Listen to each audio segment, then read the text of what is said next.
Daniel, welcome to the show. Thank you for having me. I really enjoyed speaking to you today. I think it's a great opportunity to tell our story.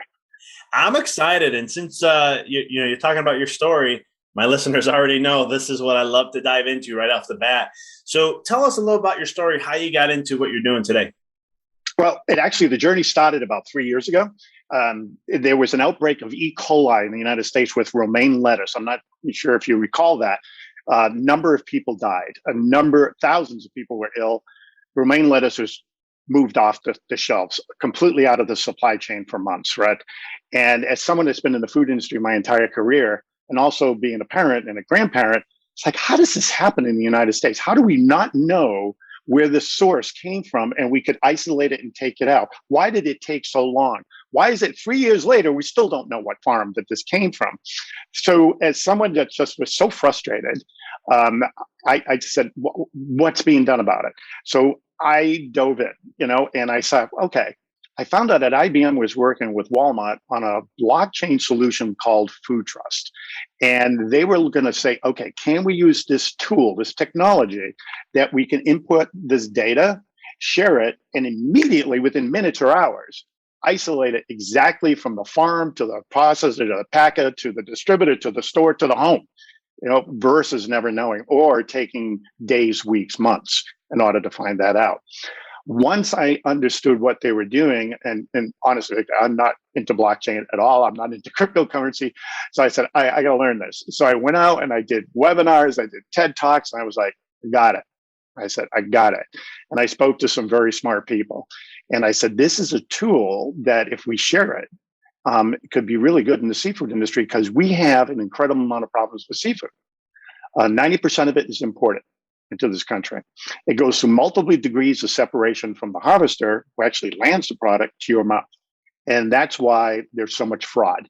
That's why there's so many additives put in to keep it fresh longer, right?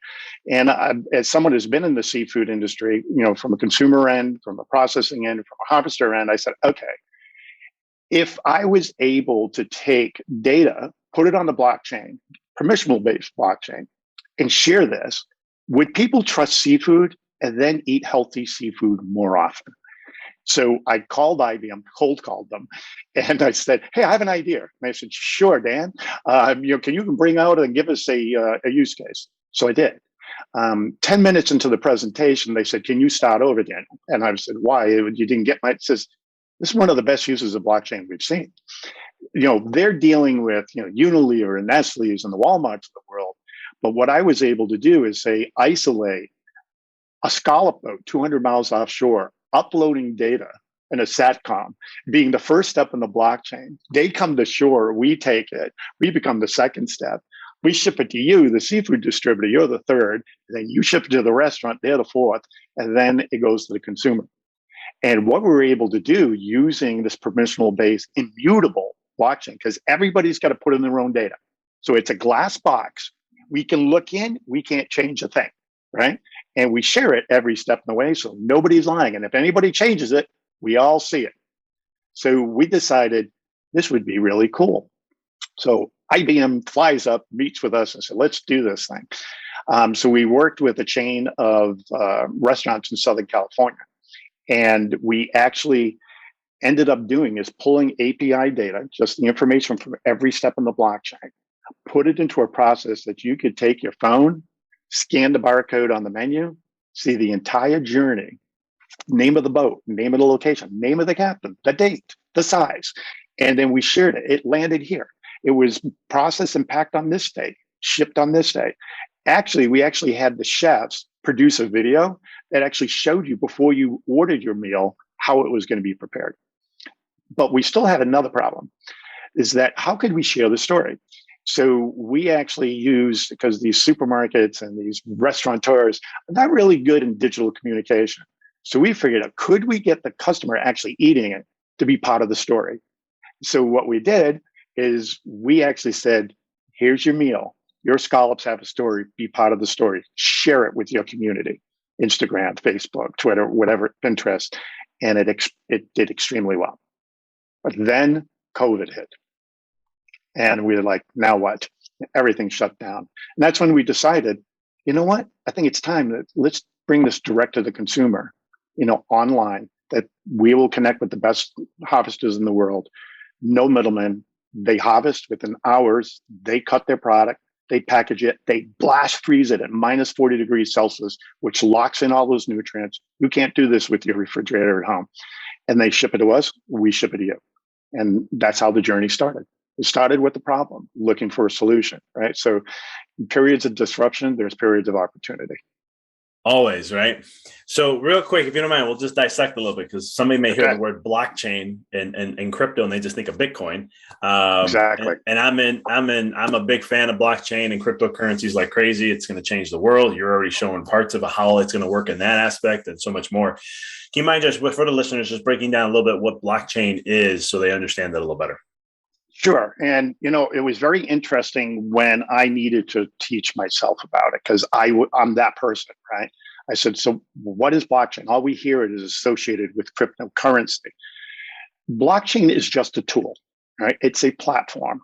And on this platform, you have the ability to create a set of information and you put it on this ledger. Now, what do you want to do with it? Do you want to share it with me? You can share it with me, like in crypto, but you can keep yourself a secret, right? And that's what cryptocurrency does. We really don't know where that value of that currency is coming from. But on our blockchain, it's called permissional based. So we share the data. To give you an example, I actually teach part-time, and I was overseas in Beijing, and there was a PhD student that was working on blockchain for dead people. I said, what do you mean? Right. And he said, think about it, Dan. He said, people's legacy, my great grandfather was this and that, and, and then your will, your money, all of that. He said, wouldn't it be cool if all of your medical records are locked into a platform that nobody can change? Your history, the story about you, the story about your mother, your father, right? Your will, your testament, all of that. And that gets locked and it gets shared with your heirs. But nobody can change anything, right? It's all locked in. And going forward, 3-4 generations, that you decide that you're going to marry this beautiful person and you want to have children and you want to know genetically, was there any history that I'm not aware of, right?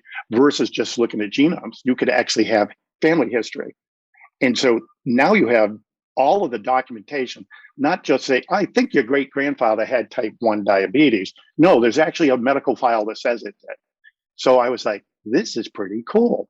And so once I understood the simplicity of blockchain as a tool to be able to share information that's immutable, that nobody can change the story and say, my great grandfather was on the Mayflower, right?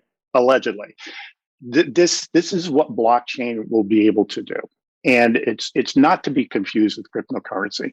Cryptocurrency just uses this tool, in order to do transactions.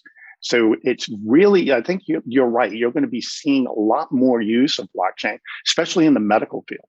Where your records, like you go to the doctor and, where are my records? I just had a checkup 5 years ago, or I had something wrong with my eyes. Where is that data? Why is it, I paid for it. Why is it sitting in some doctor's office? I can't even remember. I want that. I want to put it on my own ledger. So that's the whole idea, is just, it's a lockbox of data and information. Does that make sense?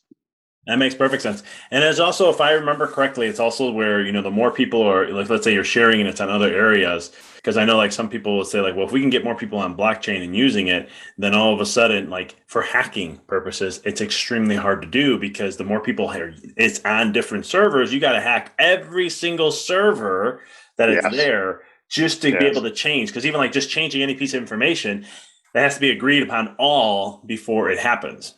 Exactly. And then if you're connected on that chain and somebody makes a change in there, the chain afterwards breaks down.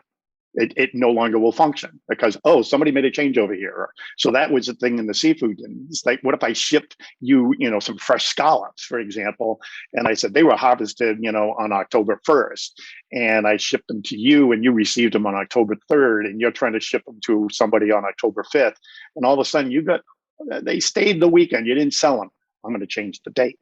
Well, You can't do that anymore, right? You can't freeze them, thaw them out, and say, "Oh yeah, they're fresh." And we're going to say, "No, they're not." So those for those issues, with a lot of the fraud and mislabeling in seafood, we said people don't trust seafood. That's why they don't buy it, and they fear it. They go to a supermarket and they go, "I don't know, was it thawed out? How fresh is it? I cook it, it stinks up my house." That's because it's old. So we decided, can we do this? And the other aspect of it is health aspects that we should be eating more seafood more often, and convincing people, especially going through COVID.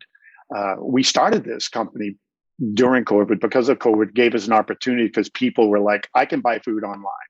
But then what we saw are 7, 8 months into it, that people were buying more of our seafood more often. In fact, on an average day, over half of our orders are repeat orders. And I'm like, what are these people doing? And they're just enjoying and eating seafood more often. But the demographic that's really buying this is this 40 to 65-year-old. And I think what we've seen, and I just came back from DC from a science symposium yesterday, that COVID was an awakening for all of us. That when we looked at 90% of the people that passed away due to COVID, it was the underlying conditions, type 2 diabetes, cardiovascular disease, et cetera, et cetera. And can we change our relationship with food and understand that food can be a medicine? That seafood, with brain health, was the naturally occurring zinc and selenium and omega-3s. And I think people just realized their mortality a little bit more and said, you know what? It's time to straighten myself out. I need to feel good, both, mindfully and physically at the same time. So even for someone like myself, that's my mission as well. I love that. So, what are some of the things that the fishing industry does to, if you don't mind sharing, that is kind of plays the game to where it isn't as fresh, right? Because some people will go, you go into a fish market and you walk in and it just smells like fish, and it's just like that smell, and I'm always like, yeah, I've had fresh fish right out of the ocean picked, and it's like, does not have that scent That's at no, all. So, no. do you mind kind of sharing some of the little bits of that so people can be aware? Sure. Since 90% of the seafood is imported into this country that we consume, that means it is harvested, or whether marine harvested or aquaculture, in Norway and in Asia and India and Mexico and Peru, around the world. All right, so from the time that boat went out, maybe spent a day or 2 or 3, and then packs it in ice and comes in, then it's offloaded, then it's cut or processed and put fresh, into a packed in ice and shipped in the air. So even a salmon that's coming out of the North Atlantic from Norway, by the time you get it, it's 10 to 12 days old. And that's under ideal conditions. Right? And, refrigeration and ice is seafood's best friend to maintain that temperature, 34, 38 degrees. But once you get above 38 degrees, that breakdown of that seafood is significant, and it's also dangerous. So through the supply chain, is everybody following these rules? Now, the second problem is not just the logistics, is that there are people that are saying, okay, I'm harvesting, red snapper is a very expensive fish, and what they will do is, once the fish is caught and it is cut and is filleted and skinned, how do you tell that was red snapper? So there's been a lot of mislabeling that basically 1 in 4 of your seafood meals isn't what it says it is. And these problems continue to happen. Next thing is adding weight. So for example, what will happen is that seafood is a very good protein, and some of the seafood costs a lot of money. So if I increase the moisture weight, right, instead of being a 1 pound piece of filet, it's actually a 1 1/4, but it was moisture. It was water was added. So they'll add ingredients like sodium tripolyphosphate, which will keep product fresher, but also increase its weight. But when you go to cook it, whoosh, it all comes down. So, and that's because there's no control point. It goes from the harvester, goes to a processor, goes to an exporter, goes to an importer, to a distributor, then to a retail, and then to your home, somebody in the middle. And there's been many, many retailers and supermarket chains that unknowingly, they've been caught in this scenario. And with technology today, we can do DNA testing. It's a $25 test now to do that. And but do you really know where your seafood comes from? So that's our mission, is that before you buy it, like, the harvester, everything about it, exactly, you can see it and map it. Before you buy it, we actually let people see that. There was a recall with shrimp about 5 weeks ago out of Thailand. And one of our customers said, "Is my shrimp in my freezer okay?" I said, "Scan the code." You can see exactly where it came from. And they were like, "We love this." That's it's the confidence factor. But it's unfortunately, this has been going on for decades. And unlike beef, pork, or poultry, because beef is what's for dinner, pork, the other white meat. In the United States, we have marketing arms that promote a lot of the proteins that are grown here. Because we have such a dysfunctional supply chain with seafood, there's no central marketing arm here in the United States. So everybody's telling their own story. And unfortunately, when you look at the empathy situation with the customer, they're confused. They don't trust. They don't know. There's a different story being told. So our mission, number one, is like, okay, I know you love seafood. You want to eat it more often. Let us educate you. Let us demand this, whether you buy it from us or not. Demand these changes. Demand the transparency in this food chain, right? And we want you to eat healthy seafood more often for these health reasons. And hopefully you buy it from us. So that's been our mission. I love it. So you bring up, and I know very well in depth about seafood and the health benefits and all that good stuff, but you're the expert here. So I want to share with you, or ask you, what are some of those health benefits when it comes? And I know each seafood has their own benefits, and we can tie into that if you like. But why should we be consuming more seafood? Number one is the healthy omega-3s, the DHA, and the EPA. Especially, there was a study that was released yesterday that, early term pregnancies, preterm pregnancies, that they actually looked at, could that be reduced if moms expecting to be pregnant or pregnant was to incorporate, 8 ounces to 12 ounces of seafood a week in their diet? What would be the impact on those pregnancies? And it was significant. That it reduced those early term, preterm situations. Also, brain health. They actually measured and said, okay, the children in areas of the world that are in strict seafood protein diets, what is the health benefits of their brain development? It's significant, right? Also, I decided myself, about 2-3 months ago, to dive in and say, okay, I'm going to change my healthy lifestyle. I need to meditate more often. I need to feel good. That even someone that's in this business wasn't feeling right. Just mentally, physically, I just felt heavy. Even though when I went to the doctor, my weight was below what I thought it was, I still had this heaviness. And I said, I want to change this. And I had them do a panel, and I've been on a strict seafood diet. And I have to tell you, I've lost a little bit more weight, my tone, I feel better. I'm in about 2 weeks going to go back in and have them do the panel again, just to see what my numbers are. So it's about the protein that you're eating, that, you look at seafood, and if you take tuna, for example, incredibly high amount of protein in it, low in fat, but the fats that are there are healthy fats. It's kind of like olive oil, right? Oh my gosh, you look at the fat content, it's a healthy oil. It's actually good for you. So once you translate that, and if you're particular and say, I want high protein and a low fat, okay, scallops, okay, monkfish, right? Or say, what, I'm not getting a healthy enough of my omega-3s and my proteins into me. Okay, sablefish, okay, salmon. Our salmon has the highest amount of omega-3s of any salmon we've tested in the world. And the reason is, what does it eat? And this salmon is from the Arctic Circle off of Norway. It is fed a microalgae oil, plant-based, right? So what we look at with our suppliers is that, okay, not is just about the fish, but tell us the story about the fish. you're going to love this salmon because of this, and that's where we're trying to say, enjoy it. Quality and variety is number one. Absolutely. I want a healthy lifestyle, but it's got to taste good. It's kind of reminds me, remember when gluten products came out, about, 10, 12 years ago? Oh my gosh, but now we've made it, that it's consumable and enjoyable. But zinc, selenium, omega-3s, vitamin D, that a lot of us are deficient in, so those are the benefits. And what I want to really point out to, it's naturally occurring. These are not added in as supplements. It's naturally occurring. So when you take zinc and you put it into a processed foods, it disappears basically.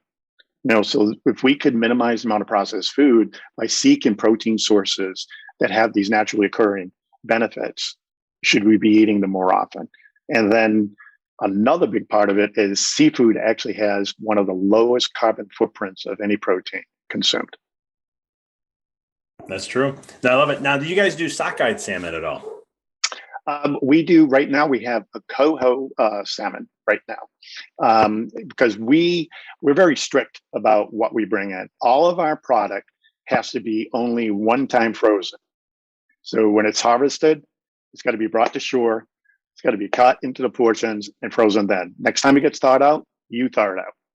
And we didn't have wild salmon for a while because we had to wait for the season to start. There was a lot of it that was caught whole, and they keep it on the boats and they freeze it. They take the head off, they gut it, and they freeze it. Eventually they thaw it out, and then they cut it into fillets, into portions, and then they freeze it again.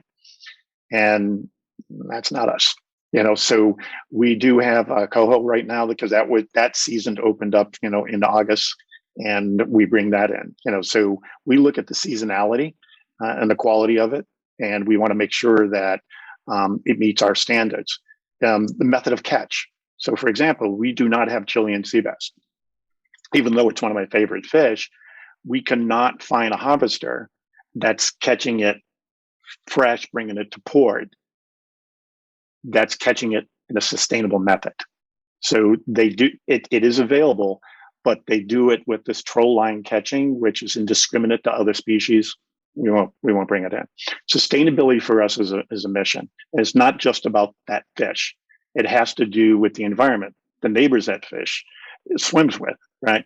How about the community that's involved in harvesting that? What about climate change? What about the pollution? So when we look at the different species we have, it has to check all of those boxes, not just say, oh, these scallops are sustainable. Really? What about the environment it is in? Is that sustainable? What about its neighbors down there? Is that sustainable? So method of catch, conditions, all of that plays into our item selection.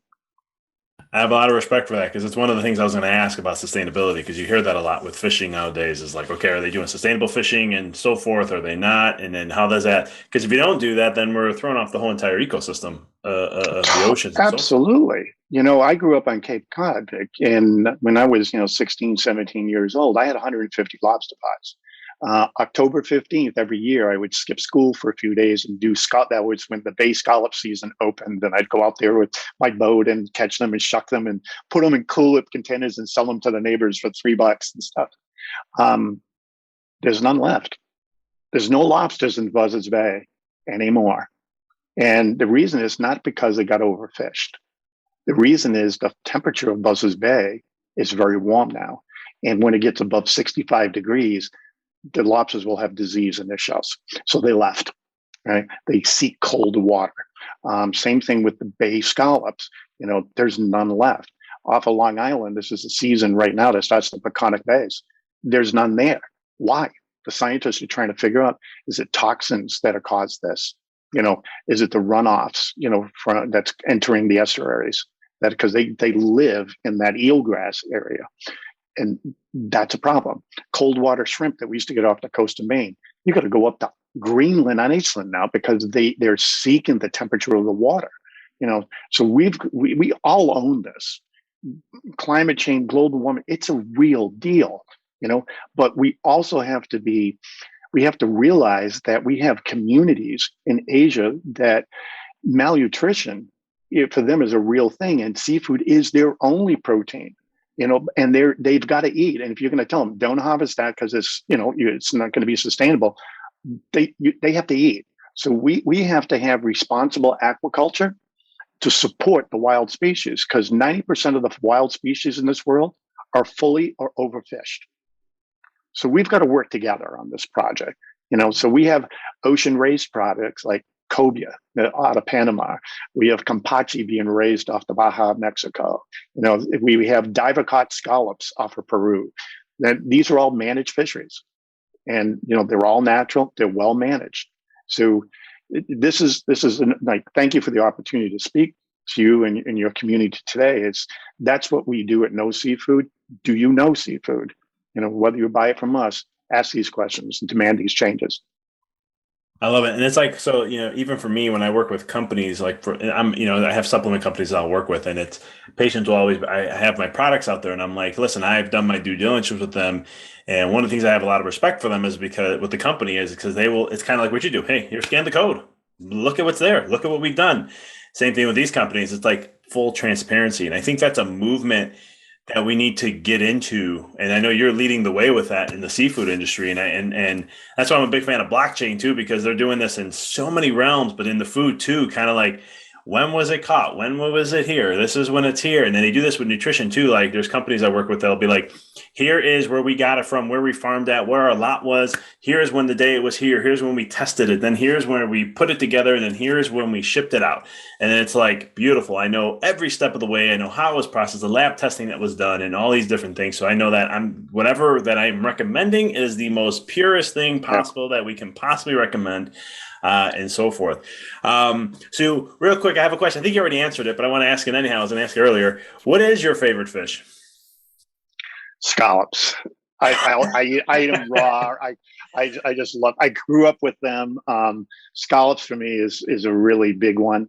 I just like those bay scallops when I was a kid. I used to shuck them, but I would eat one, shuck one, eat one, shuck one. I absolutely love them. And then I also like. Fortunately for me, I've traveled the world and I've been able to eat species you've never heard of, right? And I'm like, oh my gosh, like the black cod, the sablefish that we get out of Alaska. I remember eating that in the mid '80s when I was up in Anchorage, and when our supplier said, "You want our halibut? You got to take our sablefish." I jumped up. You've got sablefish? And my partner Paul's going, "What are you talking about?" I said, "I'm telling you, Paul, this is amazing. It's buttery. It's like a crazy good fish." And he wasn't wild about it. I was wild about it. I said, "We're bringing it in." And I threw it in. I said to customers one week, and I said, "Anybody orders this weekend, you're getting sablefish." And I threw it in there. And then that community tried it, which they've never bought it at a supermarket because they'd never sell it there, right? And so what we're doing is we're playing with different global species underutilized, like monkfish. Have you had monkfish? I've heard of monkfish, but I've never had it. Oh my gosh, it's the ugliest looking fish you're ever going to see in your life. Yes. And it's a bottom feeder, right? And it's in the Northeast, in the North Atlantic. And it literally eats the same thing that lobsters do. And the only edible parts of the monkfish is the meat around the tail. The liver goes to Japan and some of the cheek meat. But the tail, you take that out and it's low in fat. It is just high in protein. And they call it poor man's lobster, right? And that was a throwaway fish. That was a byproduct catch. And then finally, somebody said, let's look at this. And back in the early 70s, it became a thing. So you know what? That's the other thing is that can we get you off the salmon and off the cod and off this and just try some of these other things? So that's what we love to do is, have people play with it. And then, you find these specific nutrition aspects of species as well. I'm very curious on your supplement and your nutrition base, because the way I hear you speaking, you explain it in a way that a customer understands it, right? What are the benefits? When we look at packaging on seafood and we look at the USDA, the FDA, and we look at that panel hasn't changed in 25 years. We're working with a company that we're actually going to be taking seafood, sending to them to their own lab. They're going to digitize that whole process. But more than anything, they're actually going to say, okay, if this salmon or this farm raised was fed this, let's check the feed and what was in that feed, how was that feed produced, and what was the effect on species as well. So we're going to do a deeper dive into it. So it's very interesting to be able at this stage learn more about the food that we eat. I love that. Yeah, I know it's the thing I love about fish and so forth is, again, what we do to that ecosystem, right? The healthier, because like the bigger fish, they're eating the littler fish. And so the littler fish, if they're not healthy, then the big fish aren't healthy, and making sure the whole system's good. So they're all leading up to that chain of all that. But yeah, no, scallops. My wife's up that alley. She loves scallops. For me, I look at them. I love the taste of them. I love them. I love you pan sear fry them with a little bit of butter and put a little bit of herbs in there. I love it. Problem is, very simple. I like to eat. And so I can eat a gazillion of them. I'm like, I don't get full off them. That's my only problem with scallops I have. So make sure you put in some nice protein supplements, with it, some asparagus. I just put a lot of vegetables. My wife is a type 1 diabetic, so we tend to eat very nutritious, very fresh products, and healthy, lower in carbs, obviously. And let me tell you, I can't put enough vegetables on her plate with her scallops. So and she's a little thing, and she'll just consume everything you put in front of her there. So we'll have to get you some scallops. I don't want you to be without scallops. I appreciate that. Well, real quick, Daniel, how can people find out what all that you're doing, order, all that good stuff? Well, with a simple website, you can go to KnowSeafood.com, KNOW, seafood.com. Obviously look at Facebook. We have thousands of people on a Facebook group page called Catch of the Day. So we're there on social and Instagram as well. And anybody that orders the first time, we give them a $20 off offer. You can build your own box. We have curated boxes. It's free shipping over, 99 is our minimum, and free shipping as well. It was interesting when we started. It's like, could we get people to say, I'm going to buy seafood online, frozen, and bring it home? But when we talk about frozen, fresh is better frozen. If you're freezing this within hours of being landing at blast freezing this, and when you thaw this, there's not going to be any smell when you cook this. We have a 100% happiness guarantee. If there's one thing I don't lose sleep over and put my head on the pillow, it's the quality of our products, and just, understanding the benefits of seafood, being able to trust it and eat it more often. Just eat it twice a week. Introduce it to your kids. I mean, I'm stunned at the levels, like 94, 95% of children are woefully under the recommended allowance. It's the lowest level since the 1980s. And that's because the parents are not introducing it. Play with your food with your kids. Get them to try it, we want to build an emotional experience relationship with our customers, our nobodies, as we call them. And they're quite a community. Love it. Yeah, I know. And again, it's just for the parents out there, your kids are only going to eat what you expose them to and what you're doing, more of what you're doing than what you're sharing to. So appreciate the work you're doing. I love when I get to meet somebody who's really creating a shift and change in things and taking the whole step to a whole new level and being transparent on it. So kudos to you and all you guys are doing. And I'll definitely be checking you guys out and getting some good stuff there. So thanks for being on, and thanks for taking the time to share. My pleasure. Thank you for having me and giving the opportunity to talk seafood with you and with your community. No, my pleasure, brother.